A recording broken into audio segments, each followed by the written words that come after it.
Let me turn the mics on. All right, we got audio. Good, there we go. Hello, everybody. Matthew Littleton with Easley Fire Department, and this is the start of Open House 2018. And I'm sitting here with our fire chief, Butch Womack, and really, Open House started how many years ago, and what did you intend? What was your intention with creating it, and what does it do for the community, Chief? Well, we first started out doing open house at Station 1 down on South Pendleton Street, and that was about 20 plus years ago. Wow. And the crowds got bigger and bigger, and so in 1998, when this station was open, we sort of moved it over here because we had a little bit bigger facilities and more parking area. And now we've outgrown this place because of so many vendors coming in and so much education going out to the parents and the children that do come. That's right, because this is really, truly, this is a family event, isn't it?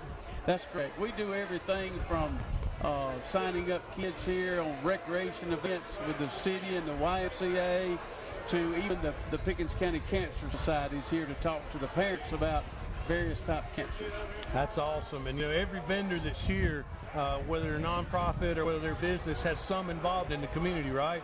That's correct. Every vendor that does come here, you will interact with them at some point in time. That's right. And why did you choose? I mean, we have this in October every year. What's significant about October?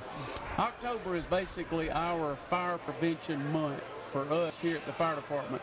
We normally will do this as our starting period, and then in a few days we'll start going door to door in various communities. Usually we'll pick out a street and go to 4 or 5 houses on that street and try to service those houses with smoke detectors, fire alarms, right, those things. And in my experience being on shift, we see the value of having a working smoke alarm in homes and the lives that it can save. That's correct. Yeah, we've actually been able to have enough education coming out from our open houses here to stories being told later about children dialing 911 from the experience they got here, from that smoke alarm in that house going off, calling us and telling us when we get there that we had installed that smoke alarm. That's always a cool experience for me, to go to a fire and see that worked. I think it's unique.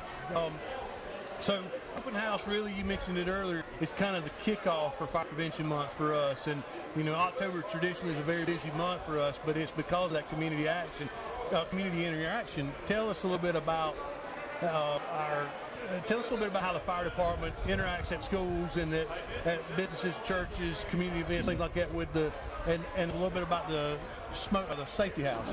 But what will happen is we're already traveling to schools and daycares now with the safety house. So usually between now and the end of October, we'll go to every school in our service area, which is the elementary schools. Right. That's the ones we usually try to go to and attend their classrooms and run them through the smoke house.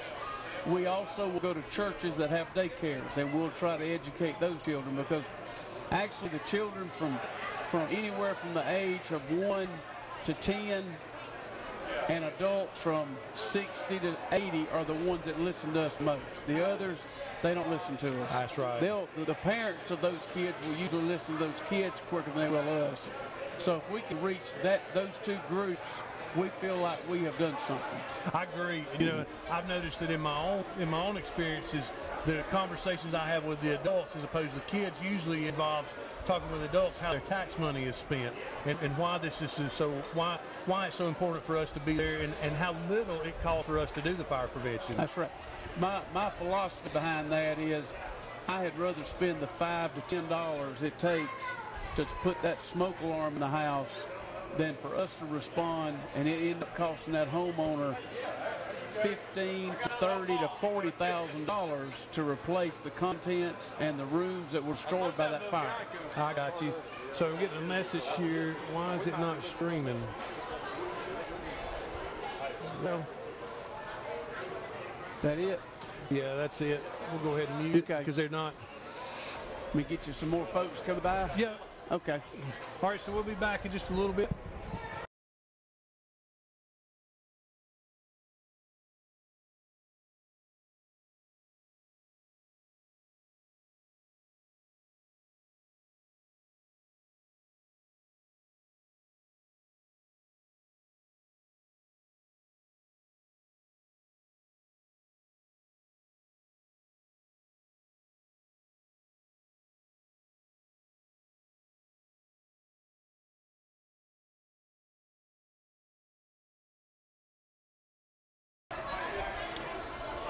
So if you missed it, just a little bit earlier, that Chief Womack sitting here, and he talked a little bit about how Open House got started. And this is something first for us. So we had a little bit of technical difficulty working on the audio, and one of the things that we've noticed or that we've experienced here is we're trying to be a little more progressive, trying to get a little bit more involved and making it work a little bit better. And this is one of the ways that we felt like we could reach out to you and kind of share what's going on in the community. And we invite you to share links, share the link to the videos, and kind of hang out with us and watch. We've got some other guests that are going to join us here. They're going to have a little bit of talk about what's going on and what they offer to the community. And we also invite you to share your comments as well. We're monitoring both Facebook and Twitter, and then of course we got our Instagram live as well.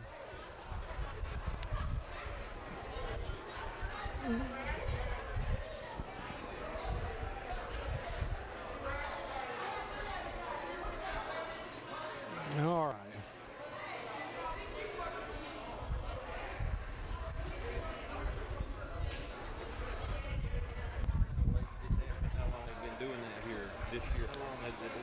I don't know the exact number of years, Ronnie, but it's over 20 years that this has been going on. Yep. All right, so for those that are just joining, I'm Matthew Littleton. I'm captain here with the fire department, the Easley Fire Department, and you're watching a live stream of our annual open house. It's the kickoff to Fire Prevention Month for us here in Easley. We spend a lot of time working with our community, doing our smoke alarm blitz campaign. Chief Womack talked about that just a little while ago when he shared with us that we go in neighborhoods and communities and check your smoke alarms. We will install a new one if it needs it, or change a battery if it needs it as well. Open house, we're here at our Station 2, which is 180 Glenwood Road in Easley. We're not far from Baptist Easley Hospital. And big community event. We've got vendors from all over, all sorts of community people that are here. It's a big event, and as you can see behind me, we've got vendors that are already here, and you've got folks that are lined up. And as I look out the window here, I actually see a lot of people that are lined up outside waiting to come in. We've got fire trucks that the kids can see. We've got demonstrations that are available for us for kids. Down at the end of the ramp here, we've actually got a simulated, it's a prop, but it's simulating a fire in a house, and got a hose line that the kids can spray water with. A lot of really cool things that are going on. And we'll watch things as it comes along and as you have questions. And I'm going to pull up our Facebook account and see that as well, and also see how we're doing here on our streams. I've got comments turned on YouTube, so if you need to comment there as well.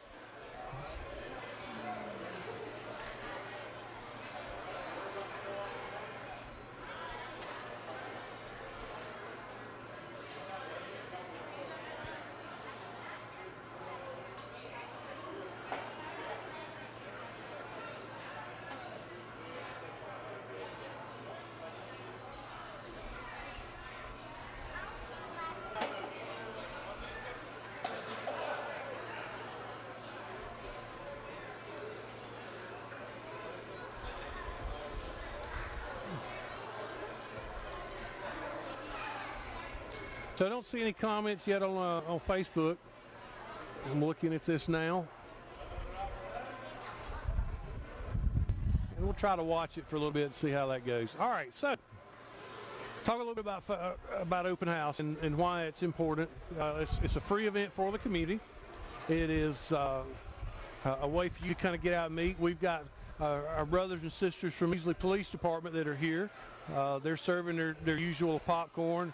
It's a big event. It's great popcorn if you haven't seen them. And as you come by, as you come through the line, of course, we want you to wave at us and speak to us, things like that.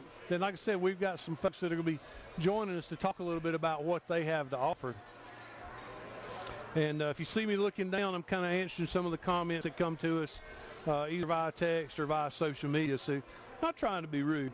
And then I'll try to get around to everybody and, excuse me, try to get a couple of folks that are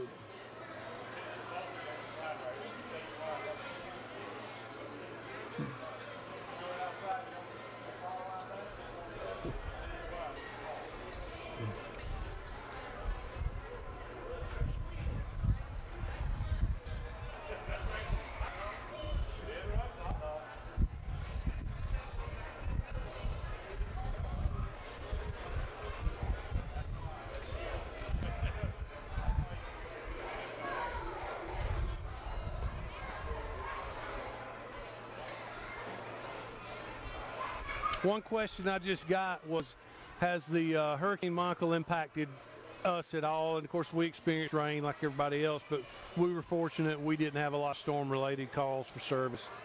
Another question I've got is the event, is there a cost to get in? No, the event is completely free. It's open to all ages, young and old. We welcome everybody. How long have we been doing this? Well, you heard Chief Womack, he talked about this event has been going on for over 20 years. Started out at Station 1. Started out as a way for us to interact with you community and in a non-emergency way, if you will. Good questions. Keep them coming. See what else we got here.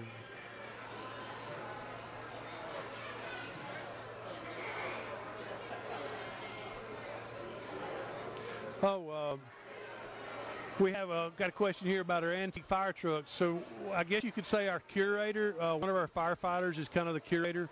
We have a 1928 American LaFrance that's it runs, it drives. We've got a 1936 Chevrolet that runs and drives.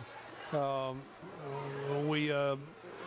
will be here shortly. He's going to talk to us a little bit about the fire trucks, what they do, and the importance of maintaining history and heritage in the fire service.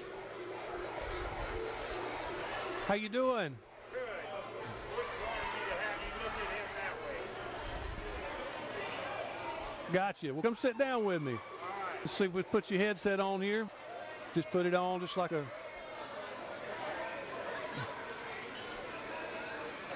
Is that how it goes? All right, so I am joined by Mr. Jim Abbott. And from your shirt, I'm guessing you're with the Salvation Army. I am. I'm with the Salvation Army of Pickens County. That's awesome. So tell me a little bit about the Salvation Army. Well, we are here located in Easley. We serve all the community in Pickens County from Easley, and we take care of basic human needs in trying to bridge our people in crisis, bridge them into resources that are available within our county and other counties to help address whatever that might be. So it starts with a crisis. We stabilize crisis and then transition it to the help that they need. We've got a current need that I'd like to speak about. Absolutely. If I could. We've had in the past years when it gets extremely cold, where life is at risk, where it's beneath 40 degrees at night, we're looking for a location for a temporary shelter. We've got the cots, we've got the personnel to do it, we've got the training, we've got the insurance, but we need a physical location that has a sprinkler system in it so that we could house people in it. The current building we have does not have sprinkler systems, and we need a location so when people are out, when it's freezing cold, that are experiencing homelessness, we have some place to bring them and get them in out of that to save lives, really. It's a basic saving life circumstance. And our idea is anytime it's forecasted to be beneath 40 degrees before midnight from December 1st through the end of February, kind of a 3-month pilot window program.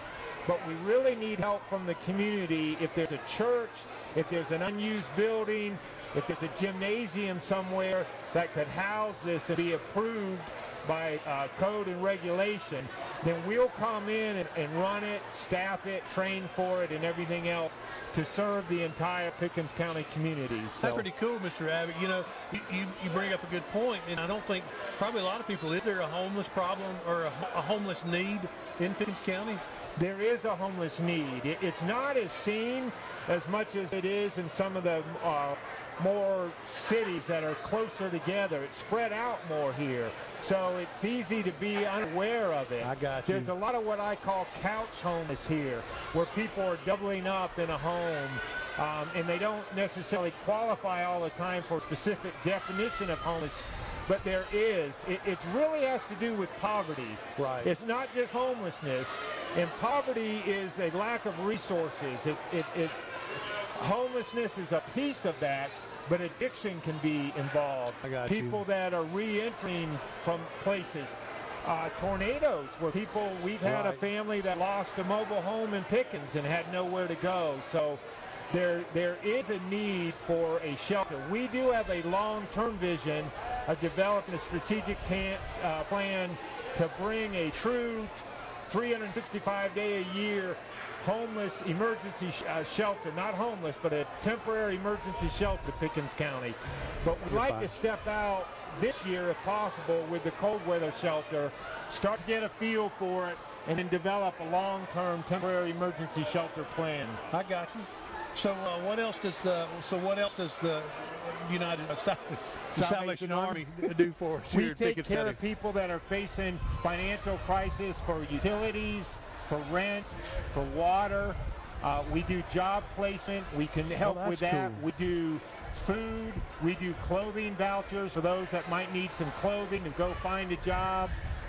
All your basic human needs, your basic crisis needs. If you contact us, if we don't do it, we're going to refer you to those that do. And we do have a van and can help transport those that need help getting to those resources. I got you. So crisis stabilization, that's what we do. That's pretty cool, because there's not a lot of programs that are out there that does beyond that initial emergency, and that's something that's really neat. So is this your first time with us at Open House? No, we've been here for years. We're a return. Personally, it's my second year out here. I've been the director here in Pickens County since January of 2017. So this is a fantastic event. It allows us to get to the community that we want to service and let them know about what help we provide. And another thing we do is the Christmas assistance every year. We're partnering with 5 Point Church this year, and we'll have our toy shop in their location as a partnership, so we can help serve families that need assistance with Christmas toys for their children. And we're giving out the details of that application process here today, and your event allows us to reach a whole lot of folks. That's awesome. So it's fantastic. And it's neat that you mentioned 5 Point Church, because 5 Point actually loaned us these microphones to set up for our live stream this year. So they're one of our community partners They as are well. so involved. The church family in whole in this area is a crucial part of our model to stabilize crisis and move them to the help they need, because the churches are already in the communities and already have that relationship with the person in need.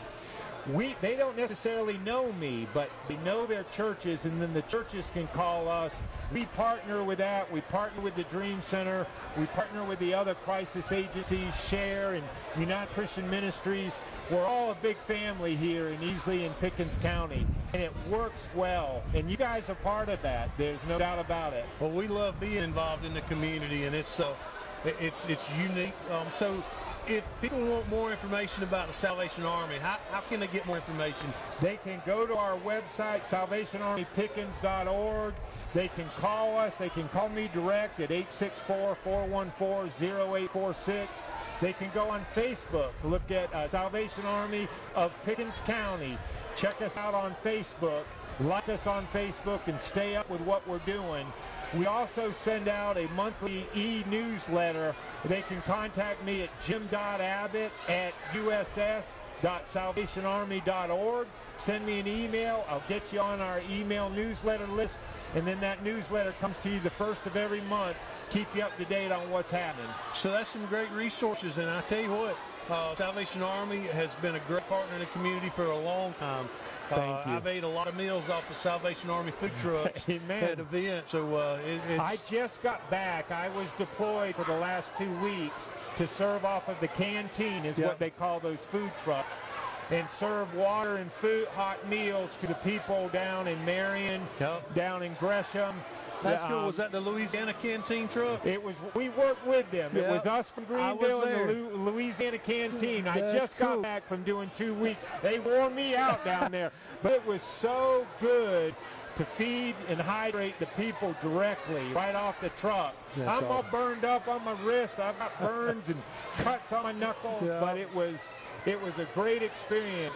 And that's an aspect of the Salvation Army people may not realize that along with the feeding and hydrating, they do ministerial counseling as well for first responders, because there's a lot of heaviness to that work that you guys do. You see a lot of terrible circumstance, and that carries a weight, and we want to help with that as well. Well, Easley Fire Department, we partner with the State Fire Marshal's Office for their USAR team, and so we've got several members that were actually in the Marion, Mullins area, and I was in the Marion, what we call the FOB, Forward Operating Base. Okay. And I remembered the Louisiana truck because it was ironic. In 2005, I was in Katrina with South Carolina Task Force 1, and then here they are back helping us. Over here. It's fantastic. We were down there when that shooting occurred of the police officers, and we dispatched the canteen out there to serve the first responders involved in that, to get them some sandwiches and stuff to eat, because that's an overwhelming event, and there were a lot of people staying there into the wee hours, and the Salvation Army responded immediately to get some food, to get some ministerial counseling out to that event as well. So it takes a community. It really does. Well, Mr. Abbott, thank you for taking time with us today. Thank you for having me. Anything else you want to add? No, I just want to thank the people of Pickens County for your continued support. The red kettles are coming out. You're so good to us. Think about us. As you do that, you're serving in these various capacities and helping us help our neighbors.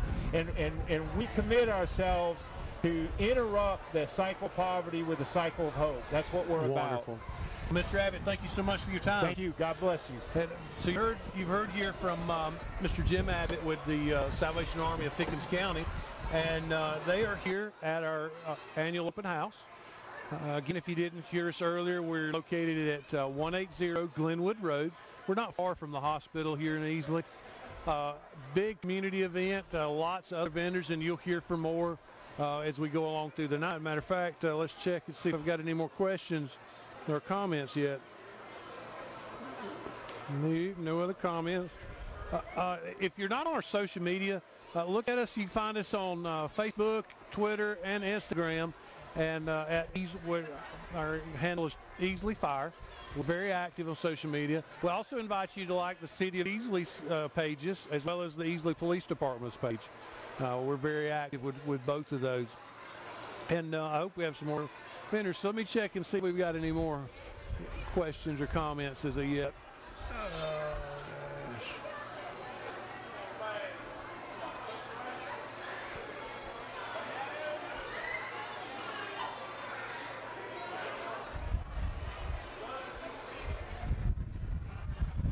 All right, don't have any more questions.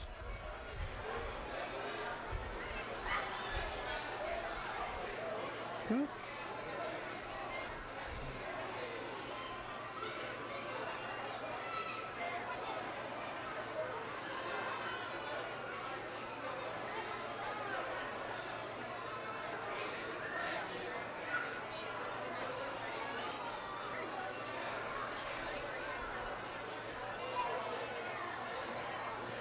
Looks like we got some company here.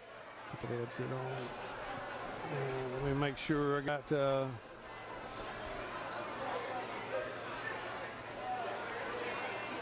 all right, I am joined by firefighter Mark Moss. And I asked Mark to come over with me and spend some time with me earlier. We'll make sure we got you. Yeah, we're on. And I'd mentioned earlier on the show that you kind of are the curator for our antique trucks, and curator's a fancy word for saying the fix-all, I guess. Yeah, fix-all, mechanic, plumber, just whatever it takes to keep her going. Just tell us a little bit about the truck. Well, the first one I'll tell you about is our third piece of equipment we bought. The City of Easley purchased. It is a 1936 Chevrolet. It's an open cab truck. And I believe it was still in operation up until the late 80s, early 90s. The pump no longer works on it right now, which we're trying to locate parts to get it running again.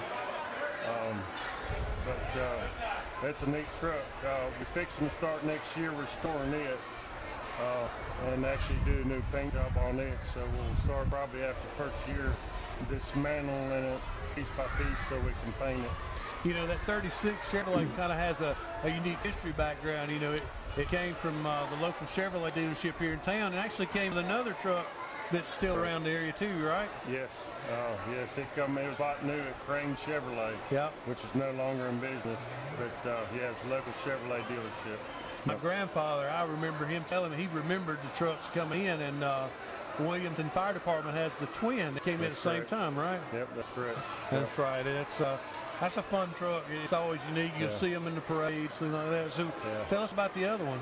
The other one we got from American France.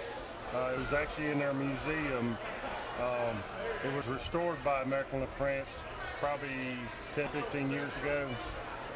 It is a 1927 American France. So it's already been restored. Of course, it takes a lot to keep them running though.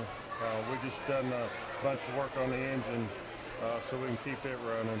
You know, I don't think people realize that, but you know, parts for trucks that old, it's not like you can run to the parts store and get replacement parts for them. No, it's challenging. Most of the parts I've located for it is through the internet, and most of them come from up north. There's a lot of course, the truck come from up north, and American France was their home was up in Pennsylvania.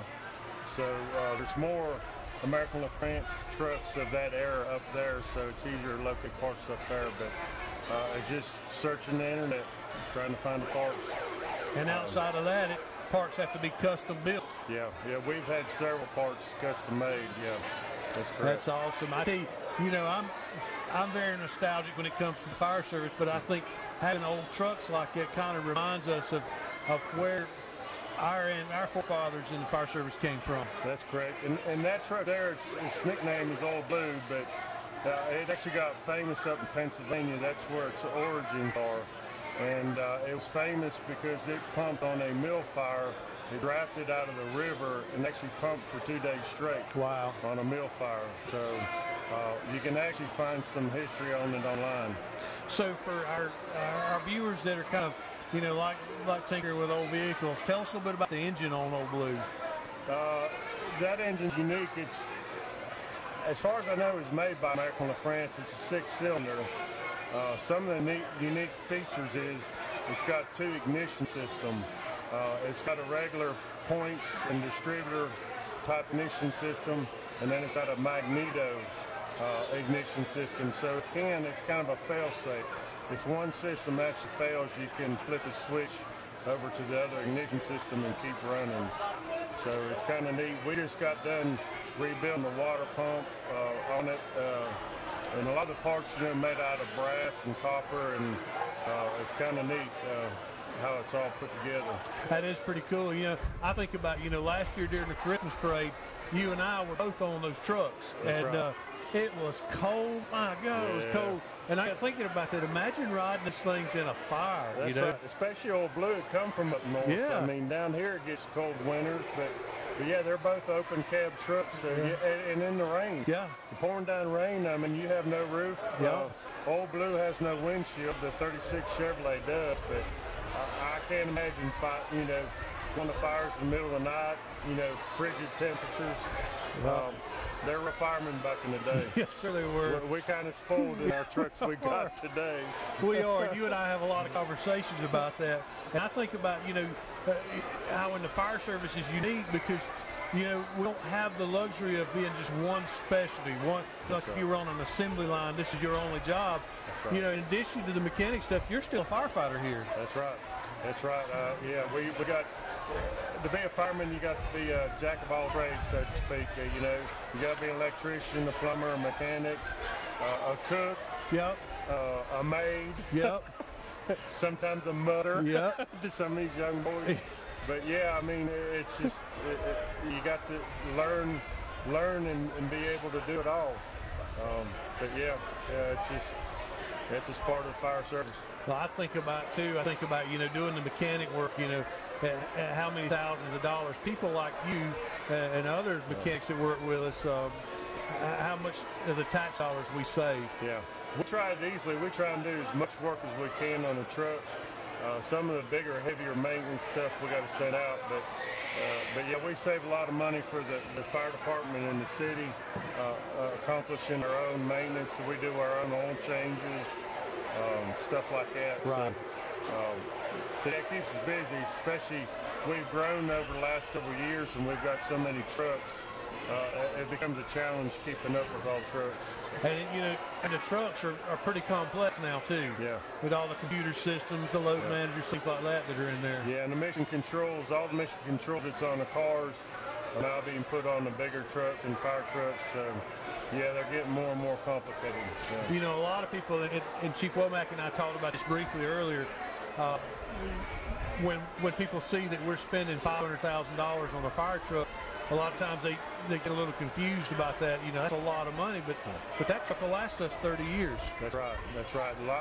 We've got one fire truck that's 89 that's still in service. So, and it's because of the care that we give them. That's right. We take care of our trucks, and a lot of people in the city know they can drive by the fire station just about any time of the day and see somebody washing the fire truck. So, it's just not washing it. We keep up mechanically with it. If something goes wrong with it, we fix it right away. We don't let the trucks, go in disrepair.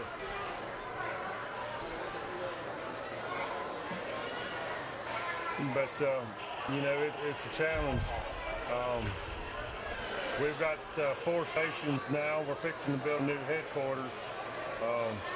And our fleet of trucks are growing too. We've got 2 aerial device trucks now, 2 service trucks, 3 brush trucks. So, we grow and grow each year as the city's growing. I think a lot of questions that I get, why do we need all of that stuff? Well, as the city grows and the Easley rural area grows, we have to grow with it. Yeah. And I think that's an important piece of it. And I think, people don't realize that, a reflection of just the traffic on our streets in the city, our highways. The city's growing just like crazy, like wildfire. Well, Mark, thank you for taking time with me this evening, and appreciate all you do for the department and getting open house going. Thank you. Appreciate it. Have a good evening. All right. So, like I said, that was Mark Moss. Mark, we kind of shanghaiing people to come over and sit and talk with us here, and I'm going to go for just a little while longer, and then we'll take a break and maybe swing around and show you some stuff that's going on here. Keep your questions coming. I'm really enjoying the questions, and I'm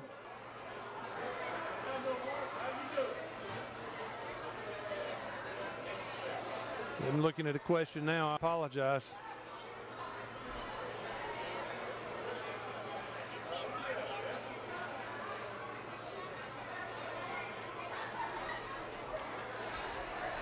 Speak of the devil and he appears. Come sit down with me. So I had to, when you think you can slide things by, Sheriff's always watching over. And I'm joined now by Sheriff Rick Clark. And that works, that's fine. That's probably the way it's supposed to be, and I'm screwing it up. No, I'm gonna be like Sheriff Clark. Look at there. He ain't been here just a few minutes and already correcting things. See if that works. That works good. We got good audio. So, Sheriff, welcome to Open House. Thanks, sir. So tell us a little bit about the Sheriff's Office. Things are going great at Sheriff's Office. Sirens like that are going on all the time. But things are going great. We've increased our staff from SROs at every school. Every school in Pickens County has SROs now between the cities and the county. Our jail is under construction. Tremendous need there. And upgrade our vehicles, and everything's just going well. We got a lot of support from county council and neighborhoods and people in Pickens County, so it's a good time to be at the Sheriff's Office. I think so, and obviously you guys are involved in the community, and you're here. You've got a presence here in Open House. You've had every year. Tell us a little bit about how being involved in the community is important to you. Well, that's who we serve, so we need to know how. One of the best things we've done since came in is our neighborhood watch, getting different communities from Central to up in the mountains to here in Easley and Pickens, Dacusville, where people are looking out for each other. And if they see something wrong in the neighborhood, they give us a call. And our community action team was designed to go out into these communities and do the things we need to do, run the drug dealers off, the speeding, things like that. And that connection between our community and our specialized teams and our daily road units has worked out great. You know, I've known you for a long time, and one of the things that I hear you talk a lot about is your concern with mental health and how that's impacting our communities. You want to talk a little bit about that? Yeah, the mental health, behavioral health, which is addiction, it's every single day that it affects us and families, and that's the main part, families every day.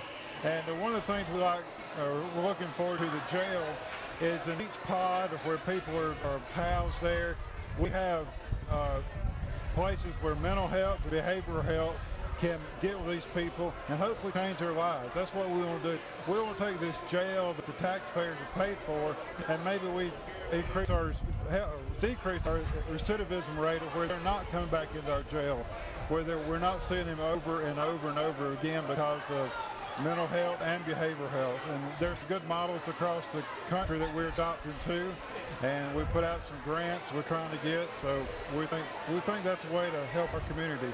I think so, and I've heard you talk a lot about it, and you talk about how that mental health in some cases it is a root of a lot of the crime you see. Oh yes. Yeah, we see that all the time. And you know, people who commit crime are bad or mean, we want to put them in jail forever. But the people who have problems that we can fix to make them better people, that's exactly who we want to reach out and capture and make them better citizens of where they're going to work or they're going to help somebody not come into our jail. That's awesome. Well, another initiative that you and Chief Womack worked on along with Chief Hash was our fire investigation team. You want to talk a little bit about that, how that helps the community? Our arson, and I think it's a kind of a model, again, going across the nation of blending things together, fire and law enforcement, and it makes a great effort because we can do the end of where we're investigating, getting our everything right for okay for the solicitor, and then we have expertise of fire department of where they're like us, they walk into a scene and they know what's happened, almost by being there by experience. And when you get the experience between both of law enforcement and fire working together, it's an unbeatable combination. That's awesome. That's, you know, and that works well because, you know, we're often on scene together a lot. And I think the more that we can capitalize off each other's strengths, the better we are for the community. Yeah, and then when we get more practice, well, we go to a fire situation and everybody kind of know their lane and where they're going. And the ultimate goal is to make that a great case when we get it to the solicitor's office. That's right, making our community safer. Now, you're also a firefighter too, right? If Liberty still lets me, I don't get to much, but I've been, it's probably 20-something years, close to 30 years now. So it's something I just can't give up, and it's great. And our fire departments across the county are really expanding and serving, and it's good to see everybody come together and do, because there's one thing that if you ask the firemen to come, they're going to be there with everybody else in every truck they got if that's what's needed. They sure are. Our service as a whole has a great community service mindset about it. I'm trying to think of some other things. What else would you like the community to know about you and about the sheriff's office? I think the biggest thing is something this like Sunday at Rock Springs, there's a service for first responders. And we get that probably at least once a month of some service, something. One lady that every Friday she bakes little biscuits for us and brings them in every Friday. That's what Pickens County is. A lot of people don't get that.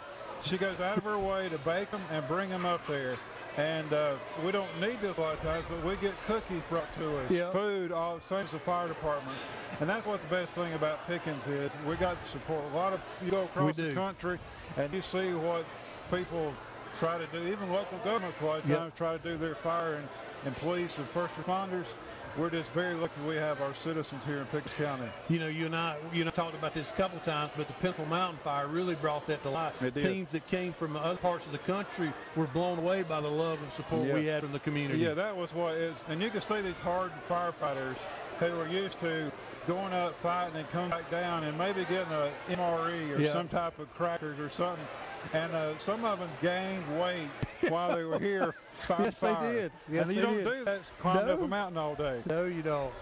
No, you don't. Well, Sheriff, it's always great. You know, I'm proud to call Well, you my thanks, sir. friend. I appreciate and, it. You know, awesome if you stop by and spend some time with us I was this evening. glad to be here. It's great turnout again. Yep. Thanks, sir. Thanks, Sheriff. Good to see you. All right, so you heard that, Sheriff Clark from Pickens County Sheriff's Office. They're also on social media. You can find them on Facebook, Twitter. Sheriff Clark's very active in the community. His organization is. They're great community partners. I think that it's just an amazing opportunity. We're blessed in Pickens County with the relationships. Everybody really works hard and tries really hard to get along well. Keep your questions coming. I'm going to check my phone here for a few more. If you're watching us and you saw us on Facebook, Twitter, Instagram, please share the link to our YouTube live video. Like I said, this is the first time we've done this, so we want your feedback. If there's something you want to know, if you have some questions, we'd also like to know that as well. See if we find any more.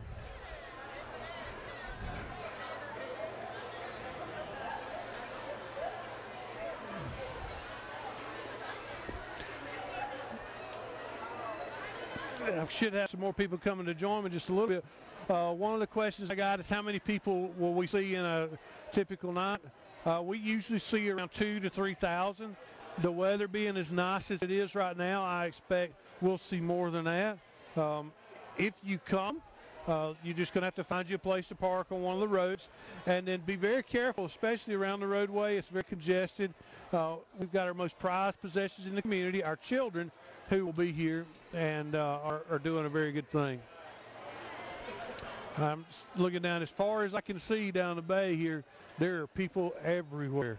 A lot to be seen. So we've got organizations from all over. We've got various organizations within the city are here with us. Behind me you have Blue Ridge Electric Co-op. Blue Ridge Electric Co-op is a very big community member. Our power utilities, Duke Energy, combined utilities, they're all very active in the community. Just behind them, South Carolina Forestry Commission. Forestry Commission are folks that are a lot of times the unseen heroes. These guys do so much more than you would believe. From wildland firefighting to training to forestry to timber and education such as that. It's a really good program.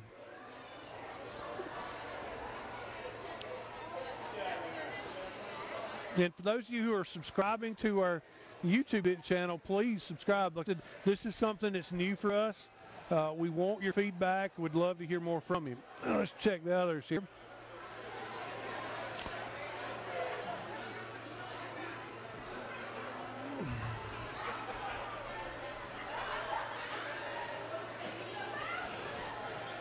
Excuse me.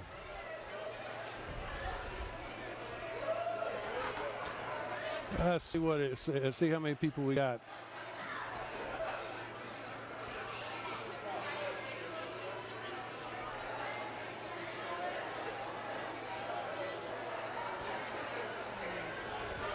I don't see any questions on Twitter or on YouTube, so let's check Twitter.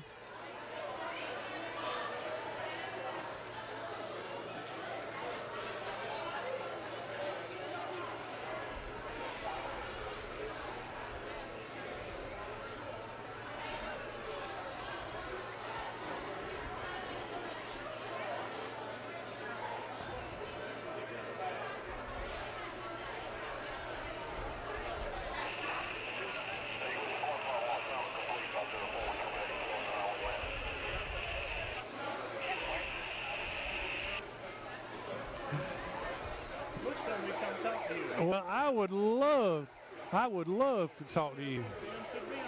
I agree with him. So let's put your headset on here, Mr. Moore. Don't mess up your hair there. All right, so I am joined by our city mayor pro tem, Mr. Terry Moore, and great friend, my neighbor. So it's kind of brings the community perspective in place, doesn't it? Yes, it does. Just glad to be here. See such a crowd here tonight. It is a good crowd, isn't it? It is. It just grows every year. I'm so happy that we got this going for the children. Absolutely. You know, now you being on city council, you know, obviously you guys are very involved in the community. How important is something like open house to the city of Easley? It's a wonderful thing because the children at a very young age learn to communicate. Communication is a big part of life. Being able to communicate with their police officers, their firemen, city councilmen. Yep. We're here to talk to. We represent the city. We represent the people.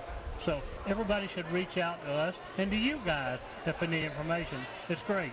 It is great. You know, and I think it's neat because, you know, other than the colors and the shapes of the uniform, you really can't tell a difference in the people that are here from the city's perspective, can you? No, you can't. Until you get to learn each one. Each one of them's a citizen, just like you are. They sure are. And you learn to appreciate them. You get to know them. So being at the city level, you know, obviously there's a lot going on. But can you talk to us a little bit about some of the growth that you're seeing in the city, some of the wonderful things that we've seen in the last year or so? Well, in the last, say, 6 or 8 years, the city has started growing tremendously. Housing has improved. I mean, growing. Right. Every time we turn around, there's more subdivisions growing, people moving into the city of Easley, getting more apartments. It's growing all the time. So that's great for the city of Easley. We're no longer a little dark bedroom for Greenville. We're alive. We Easley. Are alive. It's interesting, you know, there's always something going on at downtown, and Megan's going to come talk a little bit later, talk about some of the things that the community events. We just had hosted the 150th anniversary of Pickens County, which Easley is part of Pickens County, and at the J.B. Red Owens complex. Things like that are all the time going on, right? And if you ever go to the J.B. Owens complex, it's going to make you so proud to see what we've got here in the city of Easley. We're recognized all over the United States. Ball teams from all over the world come to play here in a series. Their family come with them. Now we're getting known. People know where Easley is.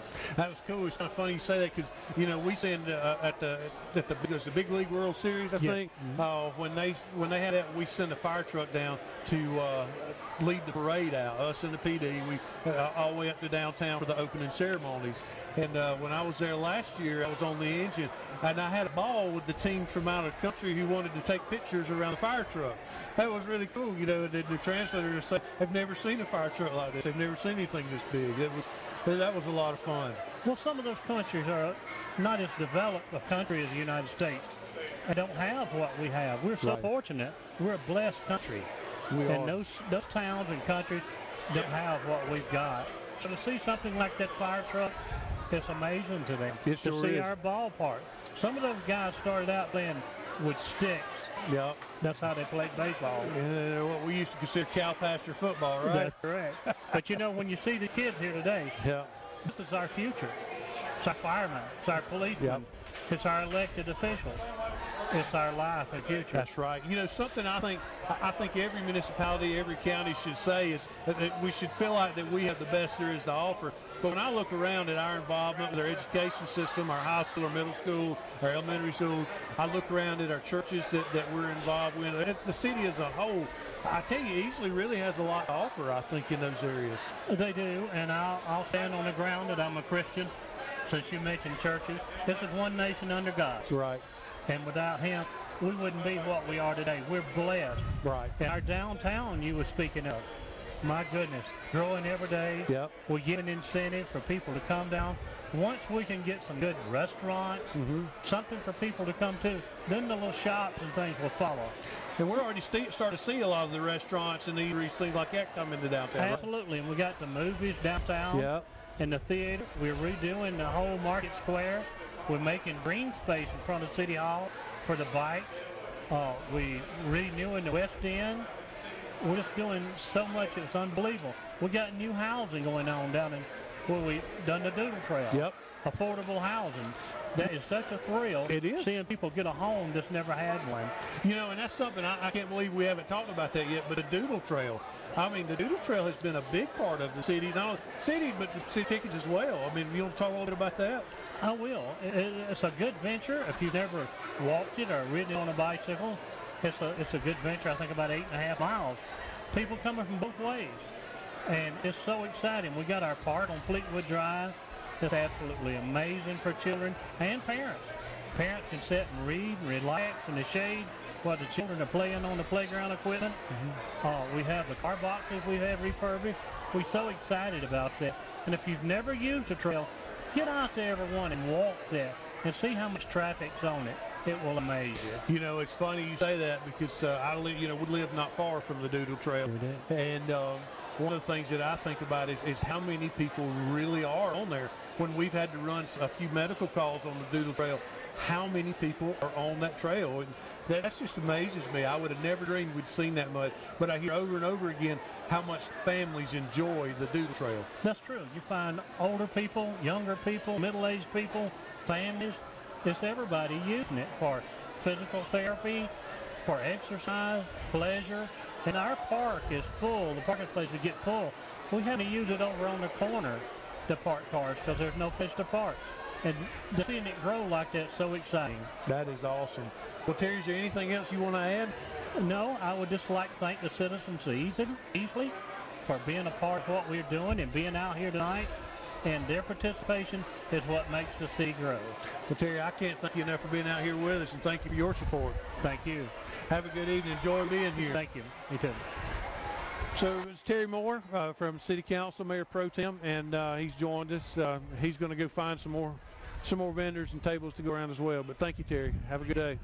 So I'm going to take just a few-minute break here. I'll leave the live stream up and going. It's just going to be muted.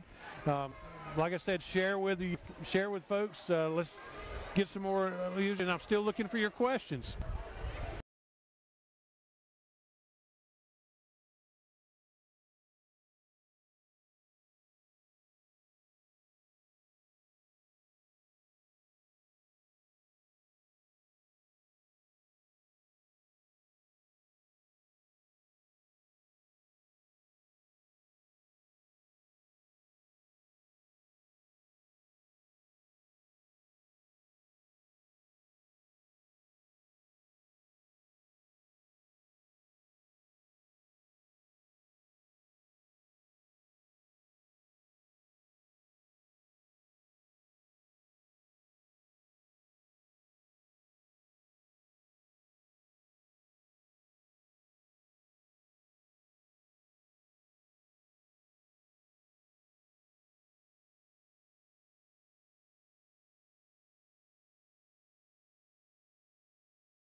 Now I'm back. Sorry about that. Hey, buddy. All right. So I'm joined now by Elijah Reynolds, our Pickens County Fire Chief Association president. Yes, sir. And battalion chief, Elijah Reynolds. Now it's kind of cool, you know, you can obviously tell that Eli and I have been around each other a while, so there's no telling what's liable to come out. But so tell us a little bit about open house, and more importantly, fire prevention in October for the fire service. Why that's a big deal. Yeah, that's a big week. Of course, we love to join in with everybody else in the nation to help educate our youth, because it's a big deal. Because as the slogan says, fire can happen anywhere, and anytime. It ain't prejudice, and it's good. It's good to let the kids know, not to be scared, not to panic. We want to give them a chance, like in the safety house, to simulate kind of what it's like when smoke is in your room, coming in on you, and so you teach them to get low and get out, and about checking the door. So hopefully, when it does happen, it helps them be a little more calm. Of course, it's hard to not panic in that situation, but like I say, and teaching them about the smoke alarms, checking the batteries once a month, and changing them out twice a year when the time changes is great, because we have a lot of parents that come back to the fire station and say, hey, my son or daughter went to an open house or fire prevention day and said something about smoke detectors. Y'all give them away at the fire station. Yes, ma'am, we'll come put them up if you want us to. And we go out there free of charge. It's part of our duty, and that's why you pay taxes, serve the community. So it's great hearing stories come back from that. And, it really is. And you mentioned the fire safety house. Easley Fire Department doesn't own that. That's correct. No, it belongs to Pickens County Fire Chiefs Association. It's part of our group with the people in the area. Of course, some outside sources like Blue Ridge Co-op and Duke Energy also help pay some money to the Fire Chiefs Association to participate. But all that money we raise, like our annual golf tournament, every bit of that money we put back into the communities in Pickens County, not just Easley, not just Central. And like I say, the Smokehouse belongs to the Fire Chiefs Association. Wasn't too long ago when we got the brand new one, because we wore our old one out, and it goes all over the schools, this event. And we have brought it to Central, our big fire today we had yesterday. And like I say, we have so many kids through there, and we feel like we're changing lives and helping out because of how much good it does. Absolutely will. Every elementary school in Pickens County will see that safety house at least once a year. Yes, at least, and most of us during this week. And like I say, we do at any time, any school can call us up and be like, we want to do fire prevention or fire safety this week, and we'll get with them, come up with a time, and we're more than happy to go out there and let the kids run through it and tell them a little bit about fire safety. That's awesome. Right. So, it's kind of ironic. Most everybody that's come through and sat down with me has had a different uniform on. Has had different. I think that's something that's key to the community. Is all these different agencies working together. Right. You'll talk a little bit about that.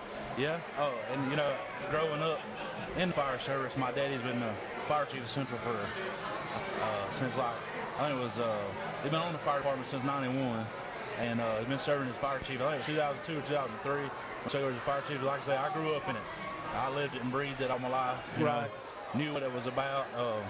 Come out of high school and decided that's what I wanted to do. So I jumped in at full force. I do it as a career now. Every day of my life revolves around the fire department.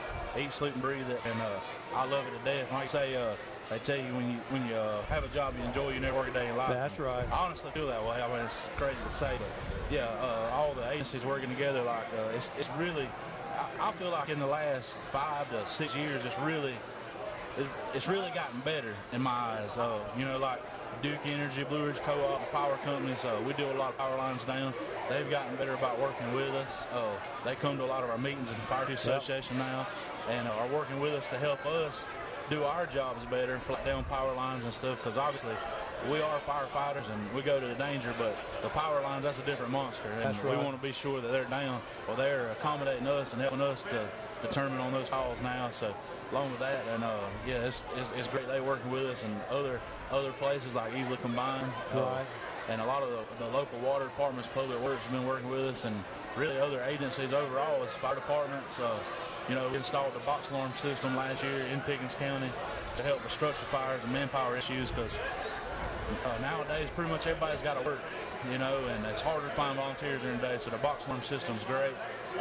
As you know, we've been to Easley not too long ago on a call from Central, and it was a little bit of a ride, but we was more than happy to help. We love helping each other, and so it's been great seeing kind of the lines dissolve. No more territories in Pickens County, and everybody helping everybody. It makes our job even more fun. It does. We love seeing each other. So you and I, you can come on through. It's all right. You can't really tell it here on the camera, but we are really, really cramped right here in this body. You and I joke about we work the same shift. Correct. And we joke about the G1C, the Greater 123 the Corridor. Greater 123 Corridor. Yeah, we laugh That's about it. that, but that's just kind of, at 123, we stay pretty busy down through we there. do. There's a lot of commercial stuff. I mean, it really is the gateway through Pickens County, and it runs through Easley, Central Clemson, coming in from Greenville, coming in from Georgia, Oklahoma County. So we see a lot of stuff, and we both have a railroad coming right through it. So yeah, there's a lot of common things. Of course, Easley's a little bigger than Central, but you know, like I say, we're there to help each other, and anything big happens, we'll be there. So other than being on shift, you've been here just about every one of the open house events. You know, and you guys do a big event in Central as well. We do. How important do you think events like these are to getting community involvement? Oh, I think they're a real big deal. Because like I say, it's a way, you know, that some fire departments have serving our family, helping yours, because we are a big family, and we all love each other, and it's kind of our way of opening our door to the community and letting them know we're a part of them. And you know, it's one of the things. I think that's another reason. And it's hard to say, but the fire service kind of is above everybody in a lot of ways on things. And I know it's sometimes a little easier for us to open our doors in a certain way, but I just think it's a great opportunity to do that, kind of show them that we care about the community, we want to help, and just let them know we're there. And just like this, again, I mean, y'all open up y'all's doors, let them come right through the station, check it out, use the bathroom, I mean, basically opening your house up to them, you know. That's right. They get to touch, feel, see, you know, kind of what it looks like in here, where we live for 24 hours, sometimes 48, even longer, but because this is our home away from home, and we spend more time at work than we do at home. That's true. You know, a lot of people don't realize that we work 24 hours on, 48 off. Right. So a third of our life is spent at the fire department. Right, and there's all the extra meetings and stuff we do too, and the events and the big calls we have to stay over, come in. So it adds up to being gone a bunch. But like I say, we definitely love what we do and wouldn't trade it for nothing. I agree. Was there anything else you want to add? No. I definitely appreciate y'all opening this up. I'm glad to be a part of it. Like I say, we even bring our robot over. Oh, I forgot about that. Yeah, the robot. Yeah. Tell us about the robot. Okay, it was back, I'm almost positive, about 12 years ago. We went in with Clemson University because we had started doing a fire prevention day with them. Just tell you a little bit about our fire prevention day we do in Central. We bring Central Elementary and Clemson Elementary and 6 Mile Elementary, which are local schools around us, all come to the Central Recreation Facility for a whole day event. And this year we added Liberty Elementary and Chastain Road Elementary. So we ended up seeing approximately about 500 kids from 8 to 1. And Clemson University helps us, Liberty Fire Department helps us, and like I said, they all come in there. We got a bunch of different props they run through. We run through our smoke safety house, and they got a little puppet show that Clemson University does. So, but they really enjoy that. But going to the end of that, our smokehouse we actually went in with Clemson and got a grant. It also included this robot, the Sparky little robot. I think that robot's valued at around $7,000, and so we was able to get that 12 years ago, that robot in that house, and we've used that thing a lot, and it's held up, and we have to have it recalibrated after this time every year because the kids will sometimes be a little touchy on it, but that thing's very mechanical. But we love that robot. It's been a great tool for the kids. They love seeing it, especially because we're able to hide with the controls. So a lot of little younger kids, they really enjoy it, and it helps get the message across. That's awesome. Yeah. So. Well, Elijah, thank you so much for stopping by. No problem. And I guess I'll talk to you tomorrow. Right. That sounds good. Thank you, brother. All right, no problem. So Elijah Reynolds, president of the Pickens County Fire Chiefs Association. He, you know, if you see a lot of us on social media about our fire safety house, and a lot going on. So told you earlier I was going to take a break. I'm going to take a quick break. I will mute the audio. It's just, you know, that's normal. That's okay. But stay with us. We're going to have more people to interview. And like I said, I'm going to try to get on a little later, try to get set up and be a little bit mobile, and we'll see how that goes. We'll be right back.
All right, we're going to have some more company here joining us shortly, and I'm told we're going to have we'll just see what we have. I walked out, kind of got up and walked around to see what was out, and I tell you, we've got a great crowd here. Still have a lot of stuff available, a lot of vendors, healthcare, community organizations, private industries that are here. Great opportunity to come out and see us and spend some time with us. And let me check while I'm on, see if I see any more questions. And for those of you who have retweeted and shared our links, thank you so much. This is a great event.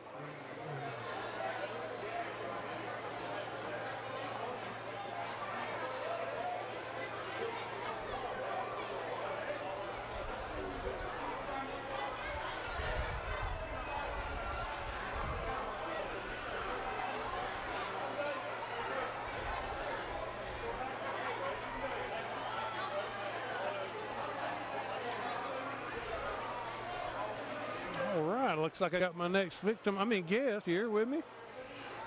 Let's see who we got coming to the table. Councilman Chris Bowers. Set that on there. It doesn't matter as long as you get it close to your mouth. I'll figure it out. That's all right. So we got County Councilman Chris Bowers here with us. Of course, Chris, you're here at just about every one of these events and have been a great partner with the open house for a lot of years. Your whole family has. So tell us about who you are, what you do. Well, I'm Chris Bowers. I'm a paramedic. Been in EMS, public safety all my life. I'm also a nurse. Been a nurse for the last 10 years. And on top of that, I get to represent the Easley community on county council, which has been a lot of fun.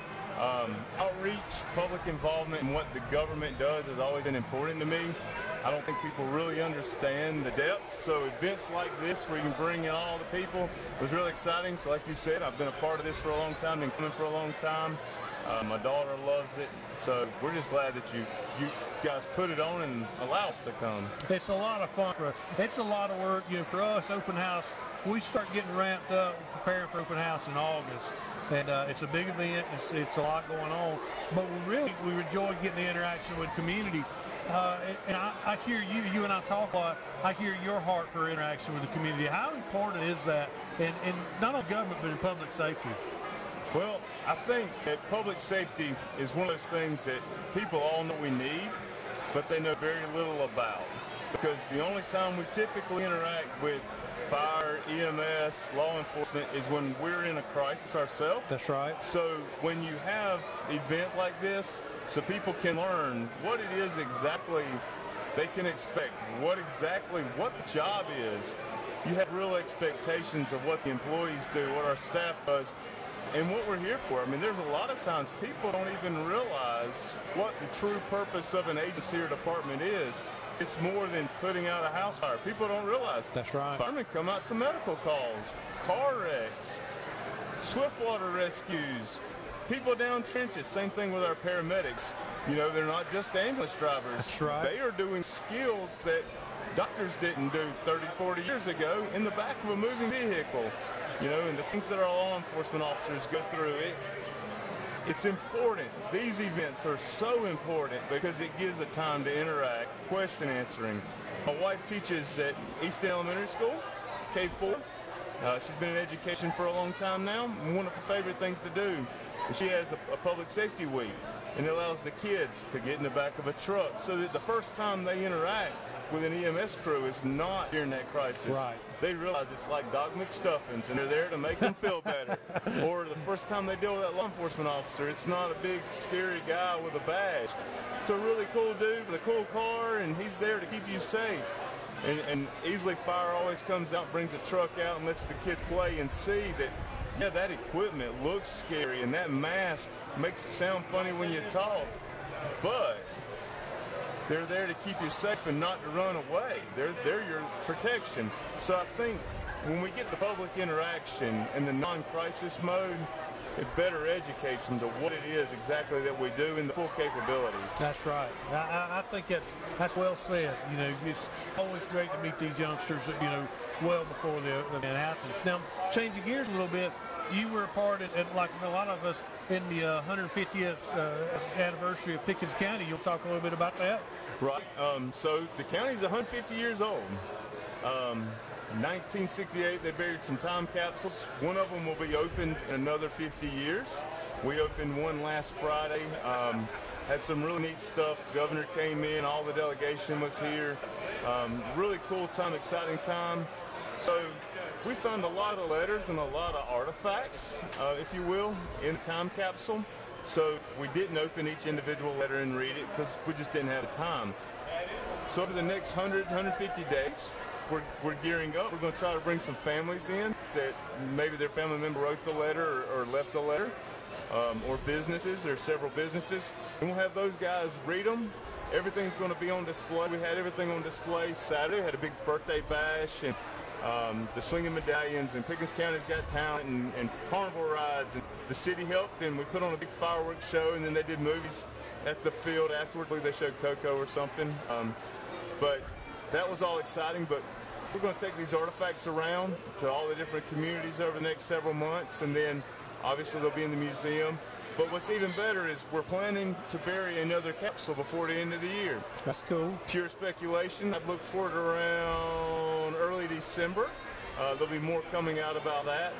A little too early to say exact details, but put another capsule on the ground to be uncovered in 50 years when they do the one that was buried 50 years ago, which I think will be really cool. And what's really exciting about that to me, I'll be an old man by then. I may remember, I may not remember, I may be here, I may not be here.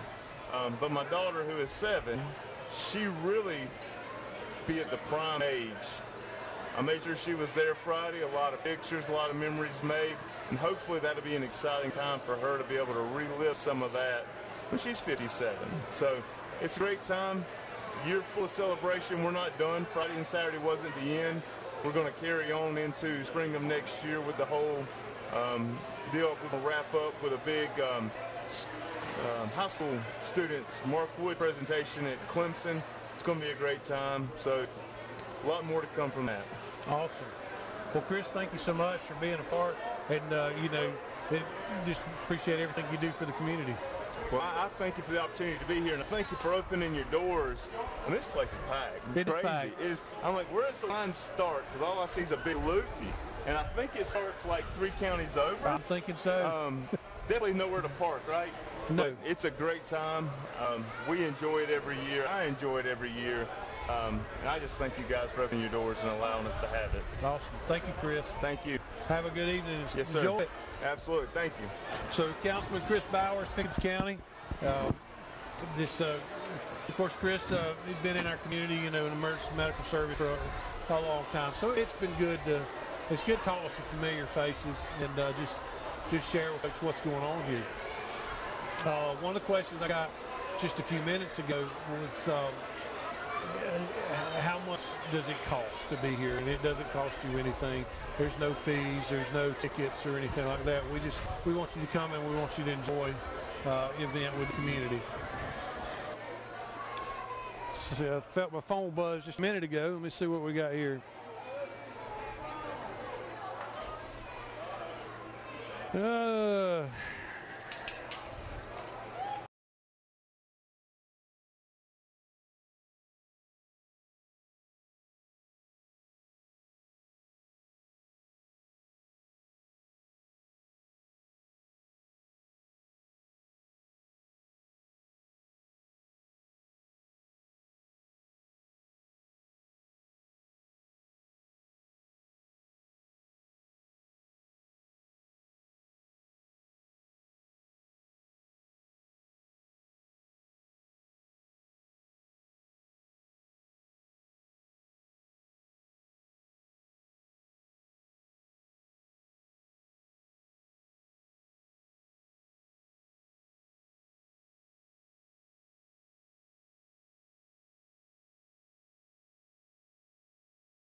All right, so I'm back with you.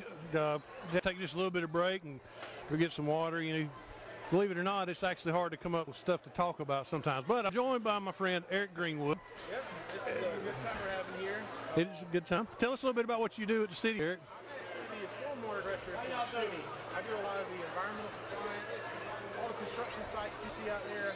I'm out managing those, making sure they're not polluting our waters. You know, you ever see that mud get on the street? I'm the guy that comes out there and tells them, you know, clean it up. We want a clean area, we want a clean neighborhood, we want a clean city. So I've been doing that for the city for about 2 years, and this is actually my second time doing the firehouse open house. So. It's good. It's always good to have you here. You know, a lot of people don't realize the stormwater, but you know, we work a lot together because construction is a wonderful thing for economic development. But with that, it comes some natural runoff that could cause us problems, and you help mitigate some of those. Correct. And you know, I work with y'all during the fire. If y'all have something hazardous waste coming on, you know, I worked with y'all in the past, so y'all give me a call. That's right. We go to check the storm drains, make sure we're not polluting our waterways here in the city. It's a fun job. I enjoy doing it. I think a lot about the rains and the events that we're having now. Part of the reason why you're here, the things that you do, you actually help limit some of the water rescues that we have by making sure water goes where it's supposed to and not where it's supposed to. Right, and this week with the potential flooding, the remnants of the Hurricane Michael, you know, I was out checking over each stream that crosses over a road, making sure there's no clogs.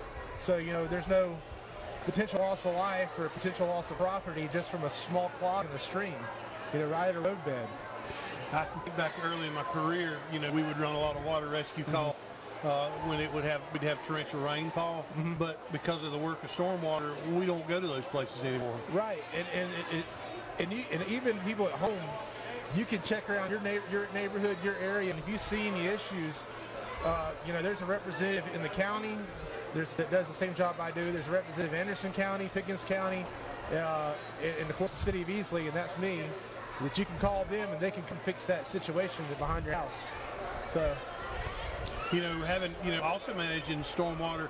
You know, recently we had a lot of stuff going on with the West Nile virus, and we see that you know, all of us know that standing water. Well, I hope you didn't need that. No, that's okay. But we also know that standing water is a breeding ground for mosquitoes. Right. But stormwater again helps eliminate a lot of that. And we have a mosquito program in the stormwater department. And we try to talk to, you know, let people know, you dump out your stuff you got in your yard, check your planters, check your gutters. A lot of people don't think about gutters, and a lot of times that's where they're breeding mosquitoes. So with the West Nile, you know, us as citizens and as neighbors, we can help each other out by doing that, you know, and cleaning up those areas, making sure there's no standing water. A tablespoon of water will breed mosquitoes. Oh, wow. Yeah, so. That's pretty impressive. I didn't know that. Yeah. The mosquitoes, they have a area of about 1 to 3 square miles where they grew up and they live in. They also love the short little shrubs that people love to have around their house. That's where they like to hang out during the day, and during the afternoons when it's cooler, that's when they start coming out. So you can also plant plants that mosquitoes don't like around your house, like citronella and whatnot. If you ever have any questions, you can come to me in my office, and I can give you all kinds of information, or you can go on our website and see the flyers we have there. That's awesome. Well, is there anything else you'd like to add? No, I'm just happy to work for the city. You know, I live and work here, and I take great pride in what we do. So that seems to be a recurring theme, you know, with folks that we've interviewed today. I live and work here, so that's great. Everybody's my neighbor. That's awesome. Eric, thank you for taking time with me. Thank you, sir. All right, so it's Eric Greenwood with the City of Easley Stormwater Management Program. He does some really great stuff. We work when stormwater first started becoming a mandate from the EPA. Like a lot of people, I didn't understand it, and seeing what we do, how we actually interact on a daily basis with hazmat calls, with hazardous materials events, with water runoff, water rescue, things like that. So it's a great resource. So if you're just joining us, you're watching the live stream of our 2018 open house, which is where we open our doors at our Fire Station 2 to the community. And we've got folks from all over the place here from all over the community. We got vendors, we've got community organizations, we've got local government representatives. It's a great time. Everybody just you kind of just relax and share and laugh and cut up. And as you can tell if you've been watching this, the folks that we've been interviewing and we've been talking with, it's very much a relationship. It's very much a community oriented. We've heard from the Salvation Army. We've heard from our fire chief. We've heard from our sheriff. We've heard from council members. We've heard from a lot of folks, and we still got a lot of people left to hear from. We're going to hear from Megan Wallace, our city marketing director. Megan's done some amazing work, and I've got a few other people that we're going to hear as well. So if you haven't done so, please visit us on social media. Our Facebook, Twitter, and Instagram, we're on as Easley Fire. City of Easley's here on social media as well. Easley Police Department is a big part of who we are. And I can smell it. I know they're around here somewhere with the popcorn machine. That's Easley PD's claim to fame. So I'm going to mute again. I'll let you know when we're back on. We've got a couple more people to interview.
All right.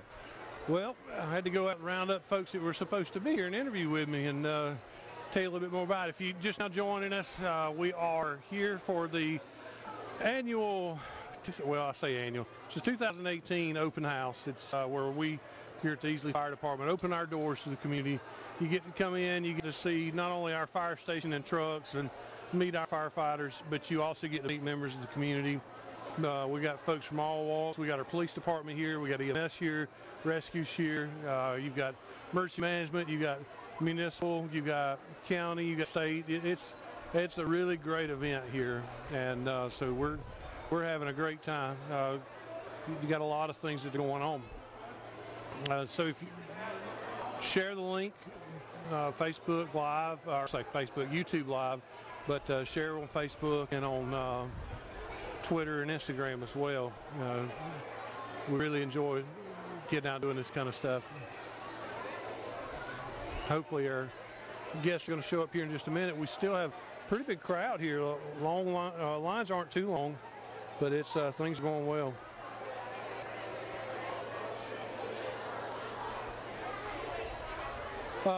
Question that I just got: how do you get smoke alarms? If you live in the Easley Rural Fire District or in the city of Easley, you can go to our admin office on Monday through Friday, 8 to 5, which is located at 310 Popefield Road. If you're from the Easley area, that is in the old Popefield Park. Well, still Popefield Park, but not the J.B. Red Owens complex. It's Popefield. Check that out. That's a good place. You can go there. If you live in another fire district, you're obviously going to want to talk to those guys as well. I am getting ready to be joined by our Pickens County Deputy Emergency Manager, Pierce Womack, and get him to put his little headset on. It just works just like this right here. There we go. Got Pierce Womack here, and Deputy Emergency Manager Pickens. It's not like I gave you a lot of choice, but thanks for coming out. Appreciate the invite. Appreciate the invite. So, Pierce, tell me a little bit about emergency management and what emergency management does in the community. Pickens County Emergency Management's main role is to help prepare and plan for emergencies, any kind of emergency, whether that be a hurricane, a tornado, any kind of flooding, fires, anything like that that would impact the community. We try to help the community plan and prepare for that. You know, you mentioned a hurricane. A lot of people, when you say plan and prepare for a hurricane, well, we don't live on the coast, but we get a lot of effects from hurricanes, don't we? We sure do. The last two hurricanes that we've experienced, we've got some type of an effect from it, whether that's rain or wind or any kind of anything that the coast could get, we would get, but just probably not as strong. I got you. So emergency management, you guys do a lot of planning. You have a lot of interaction with other community partners, such as the utilities, places like that. You want to talk a little bit about that? We do. We've created a plan, which you're probably familiar with in the county, that's a multi-agency plan that coordinates all these folks together. So the power outages, any type of utility emergency at all, those folks are all at the table along with our partners at law enforcement, fire departments, EMS, rescue. We bring everyone to the table, including hospitals. And with that plan, we're able to all sit in one room together. We're able to make decisions, try to handle emergencies as they happen. So that's been a great plan, along with our regular emergency operations center, which is staffed, with normally 50 or 60 people during a major event like that. But we do have a small plan just for your, small snowstorms, any kind of a weather event, something like that. That's just an impact to a partial. You mentioned the EOC, so tell me a little bit about the EOC. A lot of folks don't really know what the community or what an EOC does or what it is. Our Emergency Operations Center is basically just a big room where everybody comes to sit. That room hosts agencies from all over the state, whether it be Red Cross, Highway Patrol. We bring in our state partners, DHEC, our hospitals, Greenville Hospital, Easley Hospital, Cannon Hospital. We bring all those folks in the room, and we're able to take an issue such as a neighborhood flooded, and we're able to use all those resources to properly evacuate those folks, get them to a shelter. The Red Cross will be there to help them, or we can get them to a hospital if they need medical care. That's awesome, Pierce. Now, you guys also do a good bit of coordinating with our local rescue teams too, don't you? We do. The special operations teams for the county follow their emergency management. So a hazmat response, any kind of dive response, underwater rescue, swift water rescue. We also have a technical rescue team for hikers on Table Rock, areas like that in the county, Issaquena Trail, anything recreational based. That team's able to go out with ropes and harnesses, helmets, things like that, and they can make that rescue safe and get that patient, out as quickly as possible. Awesome. I'm going to interrupt you for just a second because I see we've got a special guest here. Special guest. We'll go ahead and bring him on over here. Yes, let's bring him over. I'll pick back up with you here in just a minute. Let's get Sparky on over here. Will.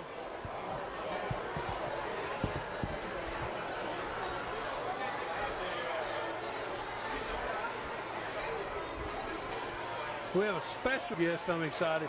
We have Sparky the dog with us. Hello, Sparky, and thanks for joining us. It's great to see you. You having a good time tonight? So Sparky, you think, obviously you do a good job, kind of giving the kids something to see, something to relate to. You enjoy being out here with everybody? That's awesome. Do you think the open house, is it a good event to be here with? That is awesome. Well, Sparky, I tell you what, it is great to have you here. Sparky the dog, folks. I mean, if you're here and he's there, Station 52, Sparky would love to meet you. And he'll be here to the end of the event. Anything else you want to say, Sparky?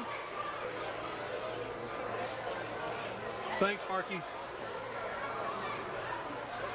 I'll get you in a minute, okay? Come down. All right, we'll get Pierce back on. Sparky is in high demand, obviously, with the kids. So we wanted to catch him while we could.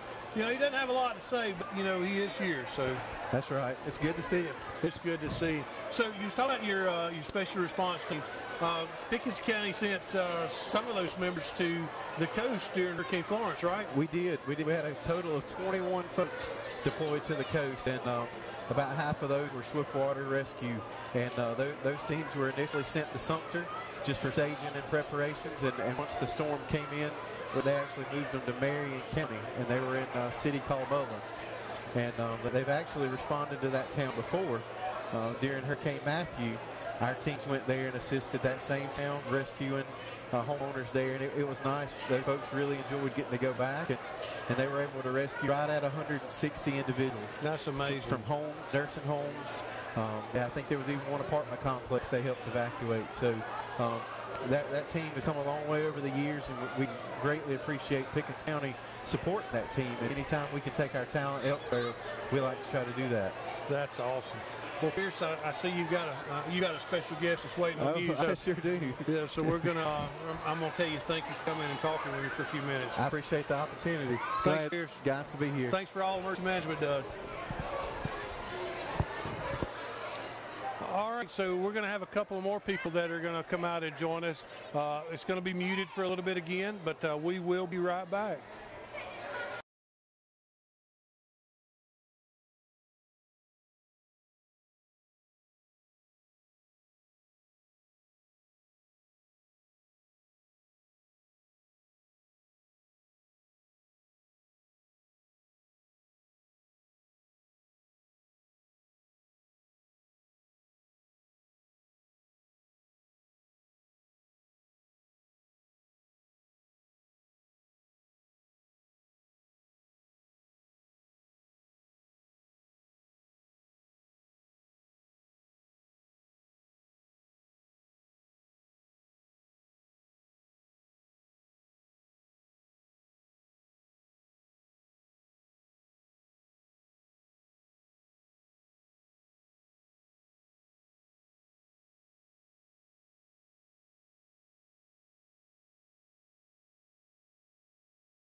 You know, I told you this is our first time doing the live stream, and I appreciate my friends reminding me.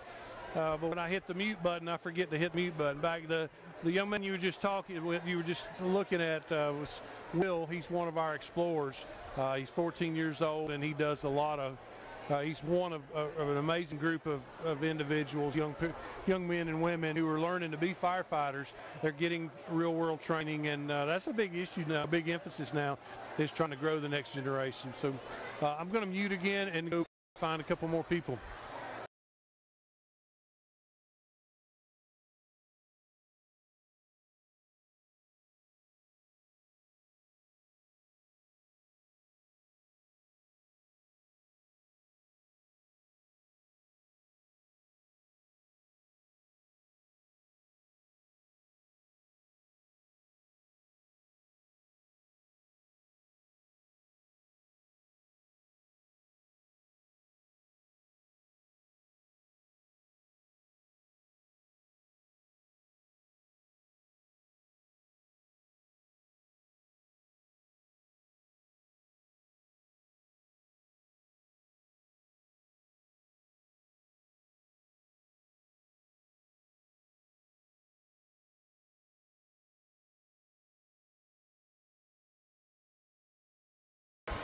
All right, so I'm joined with Megan Wallace here. Megan, you are our marketing director for the city of Easley, right? I am. So tell us a little bit about what marketing does. Absolutely, yeah. So marketing consists of a lot of things. It's from the events that you see downtown, such as the music concerts and the movie events, 4th of July.